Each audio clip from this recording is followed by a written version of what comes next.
Sabi ko nga nung nasa Pilipinas ka, napakasarap ng buhay mo. Tapos sasabihin niya lang, nag-super daw siya, naghirap daw siya sa Pilipinas. Ano nahihirapan dun? Lahat nga ng Gising nga niya, late late na, naka-aircon pa. Tapos Aircon pa. oo, tapos Tapos kung magluluto na lang siya, may pagkain na siya sa rep niya. Oo.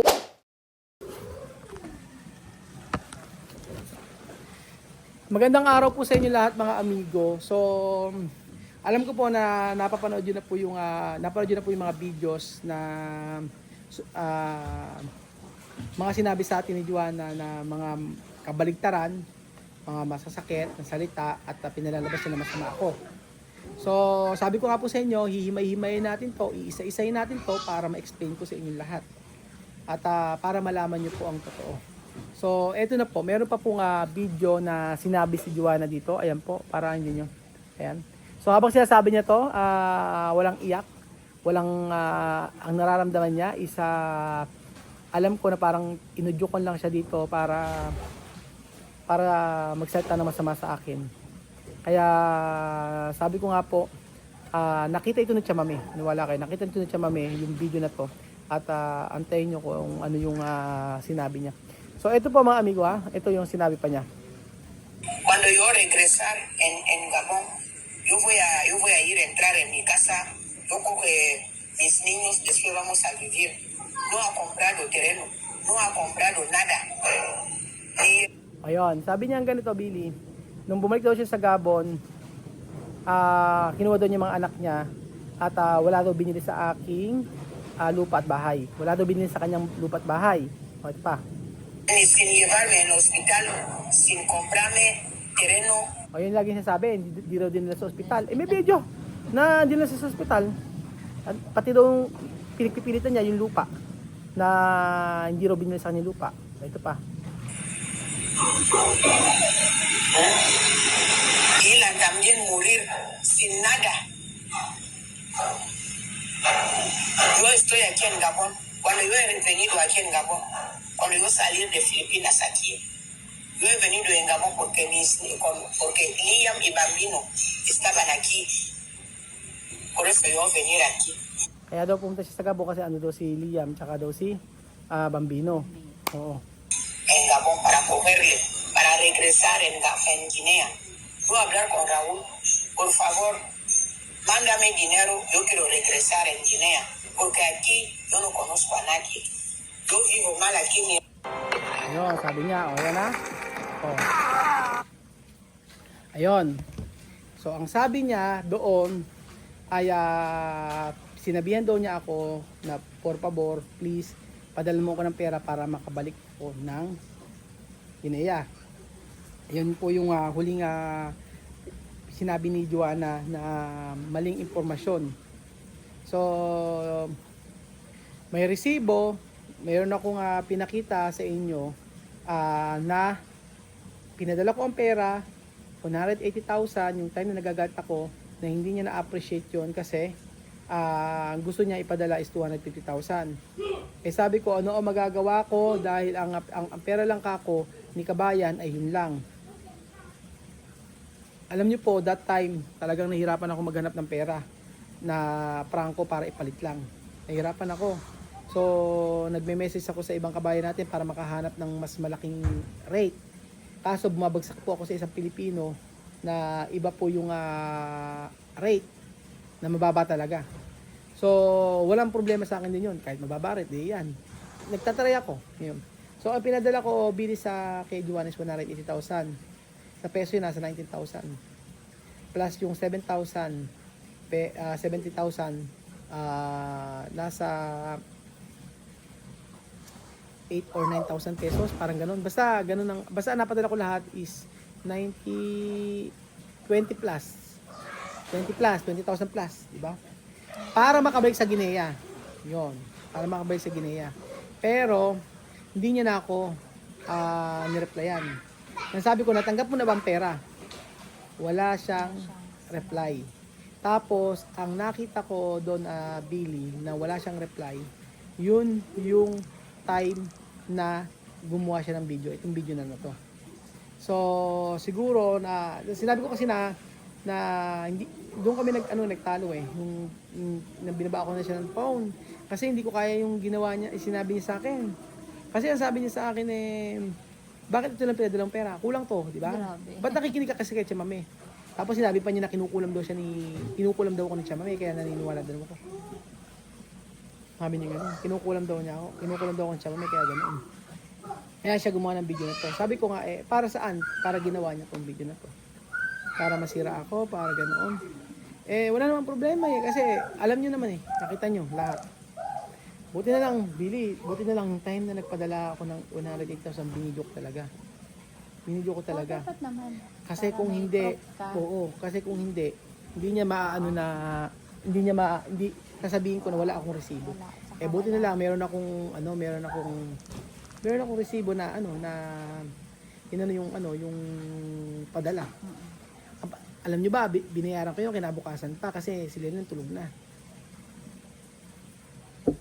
Ganon. Tapos, ang system pa nito, nung time na yung sasabi niyang tereno, hindi niya maunawaan na hindi siya pwede bumili ng lupa at bahay sa Gabon kasi taga-Equatorial Guinea siya. Ibang bansa yun. Hindi siya pwedeng bumili.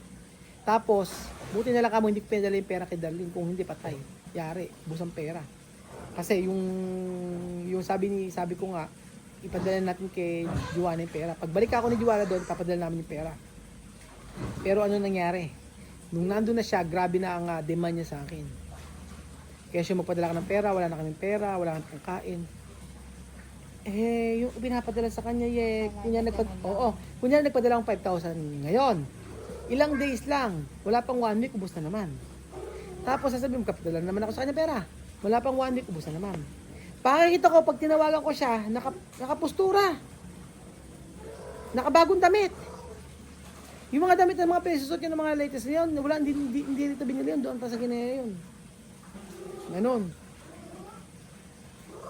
Hindi sabi ko nga eh, nung nasa Pilipinas ka, napakasarap ng buhay mo.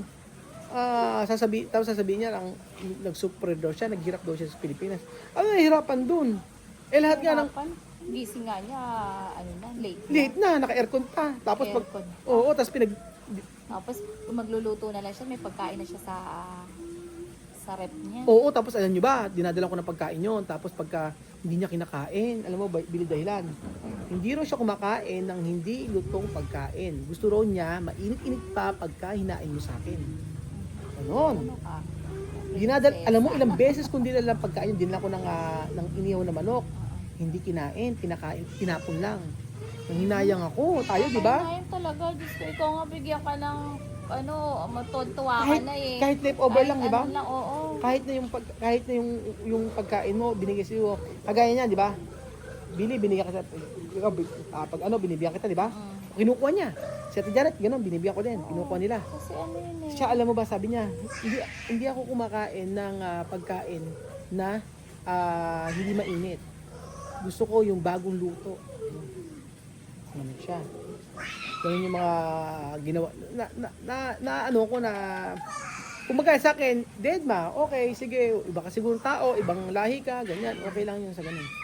Pero mapapaisip ka na lang na yung sa ginawang videos yan na bakit naman ganyan naman si Joanna, bakit naman babalik na rin niya ako, di ba?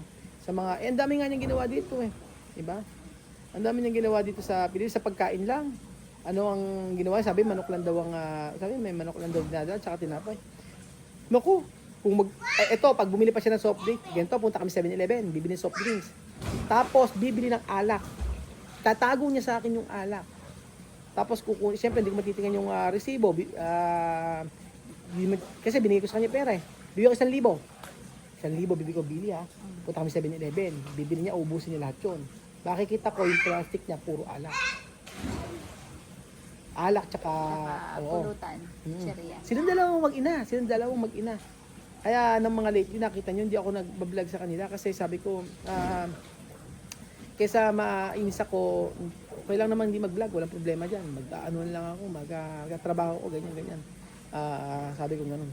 Tapos doon na nag-start yung nag-start na ewan ko, bakit niya nasasabi na inabandon ako sila, 1 month daw, hindi ako nagpupunta sa kanila. Abe, minsan, di ako talaga nagpupunta sa kanila. Paano ako pupunta sa kanila? At magdidiman siya na pumunta ako sa kanila. Sa family ko nga minsan, gabi na, gagaya niyan, mag-aalas 9 na ngayon. Hindi pa ako nakakauwi ng bahay kasi kadarating galing kami ng Metro Manila. O yung ganyan. So, marami pa kayong malalaman mga amigo dahil alam ko na maglalabas pa si Joanna ng mga videos pero sasagutin natin isa-isa yan. Kasi alam ko sa sarili ko na dapat kung naman kahit sabihin ng iba, hindi mo kailangan magpaliwanag, hindi mo kailangan mag-explain. Alam namin yan. Hindi. Kailangan kong i-explain lahat yan dahil kapag ka hindi ko i-explain yan, ang mangyayari dyan sa paniniwalaan ng iba, yung mga pinagsasabi ni Joanna. So, kaya nga kaya nga, alam mo, kung alam ko lang sa umpisa pa lang, nakinig na lang ako kila Chamami at kila Sandra na magkakaproblema ka dyan ng matindi kapag pagka inuwi mo sa Pilipinas. Kasi nga, gusto mo tumulong. Yun nga, alam niyo, iniisip ko lang si Wesley eh. Si Wesley na talaga iniisip ko eh.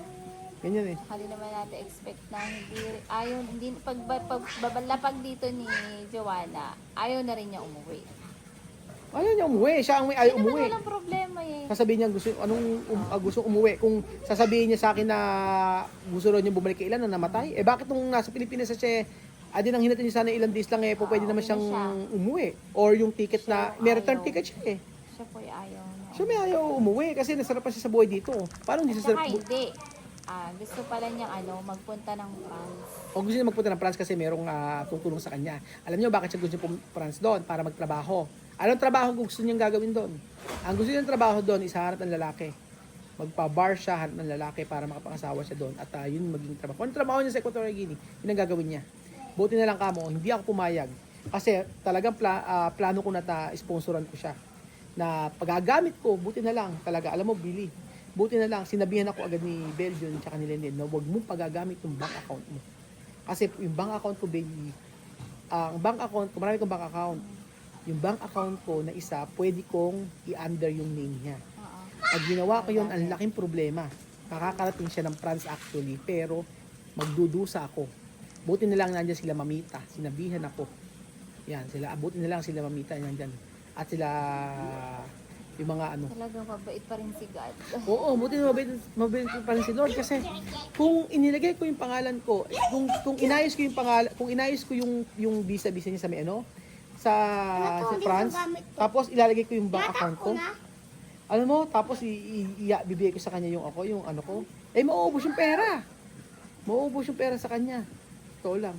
Kaya nga, alam mo sino ang sino ang napatunayan ko na si Chamame. Meron po ako isang bank account, tsaka si Chamame may bank account din sa Pilipinas hanggang ngayon. May laman yun. Si Chamame, yung isang account ko naka-under sa kanya. Yung time na nag-apply siya sa Korea, nagpunta kami. Kasi kailangan niya ng bank statement. Kay Chamame napagkatiwala ko pero walang problema. Hindi siya wala siyang pakialam doon. Ganun. Kaya sabi ko nga ginawa mo na ng mabuti pero sa huli ikaw pa rin palalabas na masama. Ikaw pa rin lalabas na masama, ginawa mo ng mabuti. Tapos sasabihin mo na yung dito sa pagka nandun siya sa bahay, 'di ba? Buhay siya, senyora siya dito. Tapos pupunta siya rito sa di ba may mga kain nga tayo, may mga party pagkakain, ala na. Chupi na silang mag-ina. Chupi na sila, alis na sila, ganyan. Alis na sila. Tapos punta na siya doon, makipag-inuman na siya, tatagay na siya doon. Ganon, tapos sasabihin ni Marvin Sir, pakisundo naman po si Joanna. Sabi ko, no, hindi ko susunduin yan. Madaling araw, gigisingin niyo ako para lang sunduin ko yan. Bahala siyang bumalik sa bahay niya. Si Marvin hindi matiis. Iyaano ni kapatid ni kapatid ni Madam. Siya ang mag-uuwi kay Joanna. Tapos kinabukasan parang walang nangyari. Tapos the following day, gano'n na naman. Tapos magkapahinga siya ng isang araw, tapos after niya magpahinga ng isang araw, aaraya na naman siya. Pero alcoholic siya, sobra. Matindi. Alam niyo ba, uminom niya ng alak na Red Horse. Nandun kami sa may Pangasinan, uminom niya ng Red Horse. Uminom siya ng Red Horse. Tapos alam niyo, pumunta pa kami doon sa Pangasinan, tapos pagkayari, kumain lang kami doon tapos pagkayari, nilibot ko nga uminom, tapos lasing na lasing, alos isang case yung nainom niya, more than. More than bili na inyo ng Grabe, Red lakas Horse. na niya Ang lakas niyang uminom. Tapos sabi ni madam sa akin, Sir, maghihirap ka dyan. Oo, magkano ang alak na Red Horse? Ay, meron pa. Hindi siya daw kasi siya umiinom ng hard. Ito pa ang matindi, yung red, ang binibili pa niya minsan, yung Incan. Incan. Oo, mas mahal yan. Incan ang binibili niya, ganun. So, hinahayaan ko lang yun. Sabi ko nga, hindi ko naman kailangan ikwento sa inyo, ganyan-ganyan. Kaya lang, sa mga ginagawa niya paninira sa akin, dapat malaman nyo rin yung sitwasyon namin dito. Na, kaya, yan, sila Bello, sila Billy. Pagka sinabi ganyan, o yan kasi, anong tawag nyo? Meron kayo sa prinsesa? Si Princess. Si Princess Fiona. Princess Fiona tawag nila.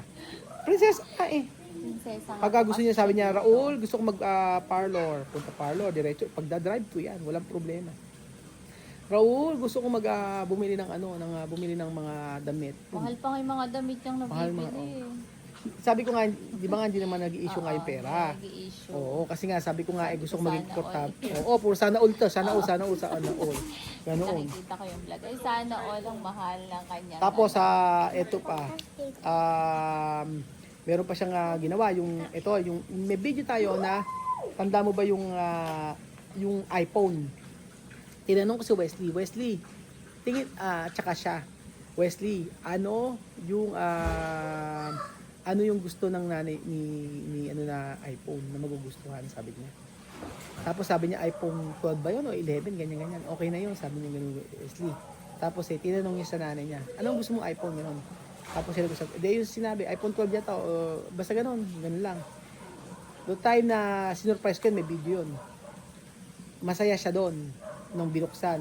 And then, nang patay ang camera, ang dami niya na sinabi. Ang liit ng cellphone na to. Ba't ganito yung cellphone na binili mo sa akin? Gusto ko iPhone 17. iPhone 17 Pro Max. Yun ang gusto niya. Gusto ko yung cellphone na iPhone 17 Pro Max. Ganun. So, na-hurt na naman ako doon, pero dinedba ko lang. Sabi ko, baka ganyan. Sige, hayaan mo. Sabi ko sa kanya ganun. Kung iba yun, masaya na. Masaya siya nang alam niya may camera. Tapos kung wala ng camera, tapos ang tagal niya rito sa may kabila. Ay, sinunod. Oo, ang tagal niya sa may kabila dito. Tapos di ko na siya makausap ng maayos, nakanguso na siya. Kaya pansinin niyo yung mga videos namin, ang dami siyang nakakanguso. Ang dami niya nakanguso. Kasi hindi niya gusto yung mga nangyayari. Tulad ng sa cellphone.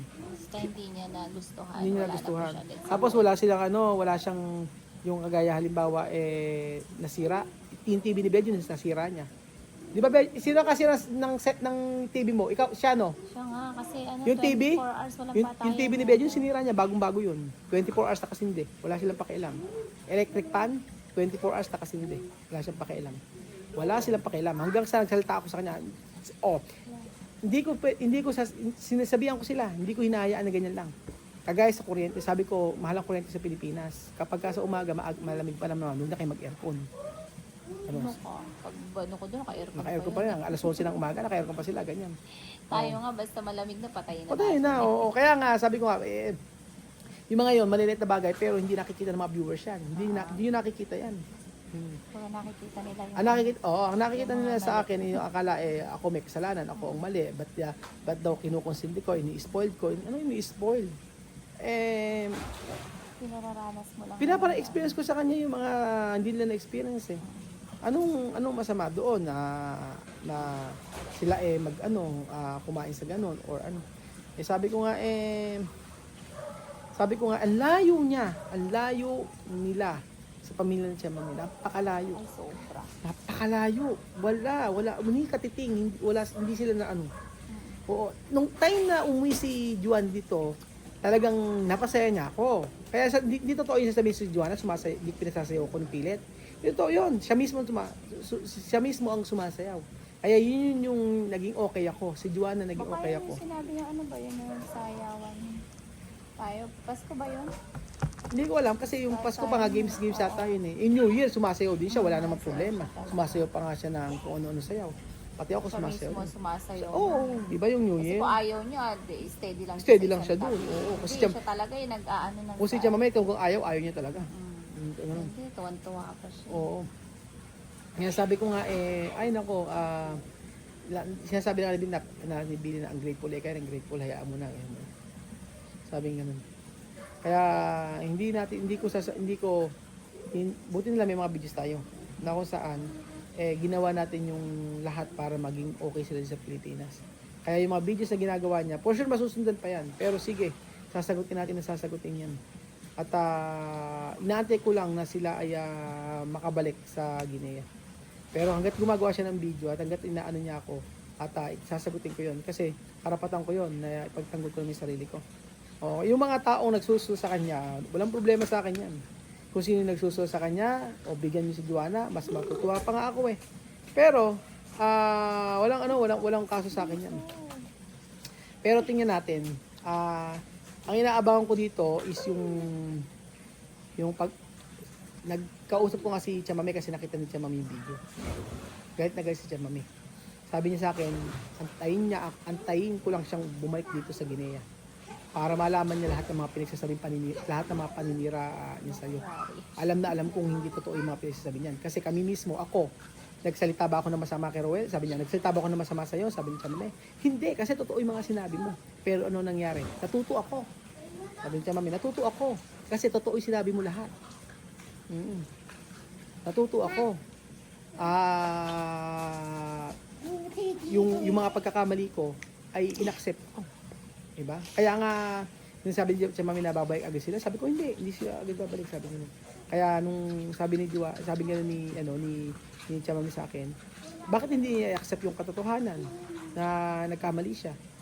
Kung ako na umuwi ako dito, nagsisisi ako na umuwi kami dito eh. Pero nagsalita ba ako na masama sa'yo? Maraming nagsususul kay Chamame din, ganun din. Same lang na magsalita ng pero hindi ginawa ni Chamame yun. Hindi ginawa ni Chamame yun. Kasi alam niya, at the end of the day, family kami na na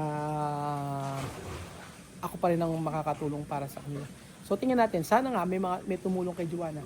Sana may tumulong kay Joanna na hanggang sa huli matulungan siya.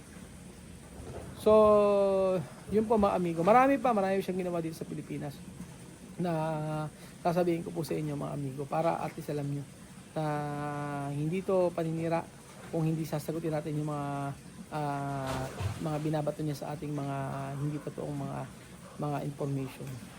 So ayun po mga amigo, thank you so much po at salamat po sa pakikinig ng episode na ito.